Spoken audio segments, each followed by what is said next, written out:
표본 크기의 효과에 대해서 알아보겠습니다. 앞에 3.1절에서 표본 크기가 증가하면 표본 통계량의 변동은 감소한다고 배웠습니다. 즉 무슨 뜻이냐면 이렇게 이제 모집단이 있는데 내가 평균을 알고 싶다. 그래서 이제 뭐 표본을 예를 들어서 뭐 10개를 뽑았다.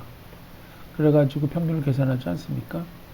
그러나 이 10개의 표본 평균은 이 변동이 상당히 큰 것에 반해서 유를 중심으로 하지만 상당히 넓은 데 반해서 이것이 10개가 아니고 100개가 되면 이제 어떻게 해요? 얘네들은 이 뮤 주변에서 위에서보다 훨씬 더 좁게 이런 식으로 움직인다는 뜻이에요. 그럼 뭐 1000개가 되면 또 이제 변동의 폭이 더 적어지겠죠. 그래서 이 변동 감소한다는 게 그런 말입니다. 그래서 이 표본계가 크면 클수록 이 변동이 감소하니까 이 그 x바가 이 표본 평균 x바가 이 뮤의 근처에 있을 가능성이 점점 커지겠죠. 그게 바로 이런 뜻입니다. 그런데 이와 같은 원리는 가설 검증에서도 똑같이 성립합니다. 즉 뭐라고요? 표본 크기가 증가하잖아요.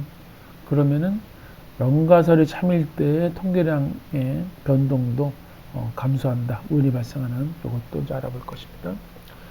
자, 앞에서 우리가 이 레스토랑에서 손님이 남은 음식을 포장해달라. 그래놓고 이제 입고 가는 손님의 비율, 이 비율을 피해 관심이 있는 거죠.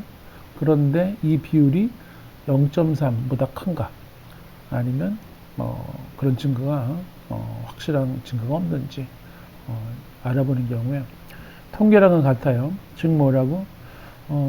이 표본 비율이 35% 한 건 같아요. 그런데 하나는 이제 100명인 경우고 하나 1000명이에요. 이럴 경우에 이 그 피값이 다르고 피값도 구해보고 또 유의 수준에서 이 기각 여부는 어떻게 되냐 이거죠. 그러니까 이게 이 비율만 중요하냐 아니면 표본 크기도 같이 중요하냐 이 문제를 알아보겠습니다. 자, 이 그림을 이제 그려보면 이 표본 크기가 100인 경우하고 또 1000인 경우에 임의화 분포를 그려보겠습니다. 여기 있는 것은 표본 크기가 100인 경우에요. 여기는 1000인 경우. 이 둘 다 이 중심은 뭐냐면 이 그 영가설에 있는 이 P가 0.3이라는 영가설의 주장하고 똑같죠. 그죠? 둘 다 똑같아요. 그러나 이 표본 크기가 100인 경우에는 이 1000명 물어본 것보다 훨씬 더 좀 이게 크기가 적기 때문에 훨씬 더 많이 변동이 크다는 거예요. 그래서 여기서는 똑같이 0.35보다 큰 쪽의 비율, 오른쪽 꼬리니까 큰 쪽의 비율 해야 되겠죠. 그럼 이 비율은 0.116이 되는 거에 반해서 여기는 1000일 때는 이 변동폭 훨씬 더 적지 않습니까? 그래서 0.35보다 큰 거는 0.001밖에 안 돼요. 그래서 이 100인 경우에 0.166은 0.5보다 어떻습니까? 작지 않죠? 그러니까 기각하지 못하는 거예요. 여기서는 연가를 기각할 만한 충분한 증거는 없는 거죠. 그래서 이 100명의 고객에게서 표본비율 3.35는 이런 주장에 대해서 확실한 증거를 제시하지 못하는 거예요. 0.116. 반면에 표본 크기가 1000인 경우에는 여기 0.35 이상이 될 가능성, 그거는 0.06이 아닙니까? 그러면 이거 작잖아요, 그죠? 그래서 이때는 연가설을 기각하는 거예요. 그래서 이 1000명의 고객, 정보를 많이 얻은 거죠? 이런 경우에는 크다는 주장에 대해서 강한 증거를 제시하는 거예요. 그래서 여기서 다시 한번 같은 표본 비율이 나와도 표본 크기가 100이냐 1000이냐 따라서 P값은 달라집니다. 즉 뭐라고요? 가장 중요한 거는 표본 크기가 n이 커지면서 이 변동의 폭이 어떻게 해요? 자꾸 줄어든다. 커지면 이 변동은 자꾸 줄어든다. 따라서 줄어드니까 뭐예요? 같은 그 표본 비율이 나와도 이 P값이 달라지기 때문에 이 가설 검증의 결과에 큰 영향을 끼치는 거죠. 그래서 정리하자면 가설도 같고 표본 통계는 같아요. 뭐만 달랐어요? 표본 크기만 달랐죠. p햇이 0.35인 거는 같았고 가설검도 같았어요. 그래서 표본기가 100인 경우가 1000인 경우보다 변동이 크단 말이에요. 이 결과로 이 모듈이 0.3인데 크기가 이 표본기가 적을 때는 이런 그 0.3 크게 나오는 거 이런 거 쉽게 발생할 수 있어요. 따라서 이 H0 이 P가 0.3이라는 것을 기약할 수가 없는 거죠.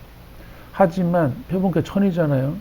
그럼 0.45만큼 큰 비율은 이런 것들은 관측하기가 매우 어려운 거예요. 왜요? 이렇게 많은 그 정보를 얻어가지고. 그래서 이 대안가설이 만약에 참이라면 여기서 뭘 할 수 있어요? 표본 크기가 크면 연가설을 더 쉽게 기각할 수 있는 거죠. 여기서 이게 이제 중요한 우리가 여기서 얻은 사실입니다. 2절에 배운 내용 정리하자면 우리가 가설 검증의 결과를 공식적으로 하는 건 뭡니까? 연가설을 기각한다, 기각하지 못한다죠. 그러나 이 결과를 잘못될 수 있는 거다. 즉, 연가설 기각했는데 이것이 항상 참인 것이 아니라 연가설은 맞는데 이 잘못 기각한 제1종으로 범했을 가능성도 있어요. 반면에 연가설 기각하지 못했다. 그런데 대안가설은 맞다. 그러니까 이거는 이제 연가 기각하지 못한 것이 대안가설이 맞는데 잘못한 제2종으로 그럴 수도 있어요. 그러니까 연가설이 맞지 않는데 기각하지 못하는. 그래서 이 가설 검증 발생한 이 오류, 1종 오류, 2종 오류를 사전에 방지하기 참 어려워요. 거의 뭐 불가능합니다. 그러면 어떻게 우리는 대처하냐? 유수준 조절해요. 이 알파를. 예를 들어서 뭐 알파를 뭐 0.05로 할지 아니면 0.01로 할지 더 작게 해야 될지. 그래서 이 제1종 오류 연가설이 참인데 기각하는 거 그런 거 줄일 수도 있고 반대로 알파를 0.1 이런 걸 해서 연가설을 쉽게 기각해서 이 대안가설의 증거를 보는 방법도 있어요. 하지만 이 표본 크기를 늘려서 오류 발생 가능성을 제한하는 것은 매우 중요합니다. 표본 크기를 근데 늘리는 것은 쉽지 않습니다. 이게 이제 비용이 들어가고 그리고 시간이 많이 걸리겠죠. 특히 이 가설 검증을 그 반복하는 경우에 이 일종 오류, 그러니까 뭐죠?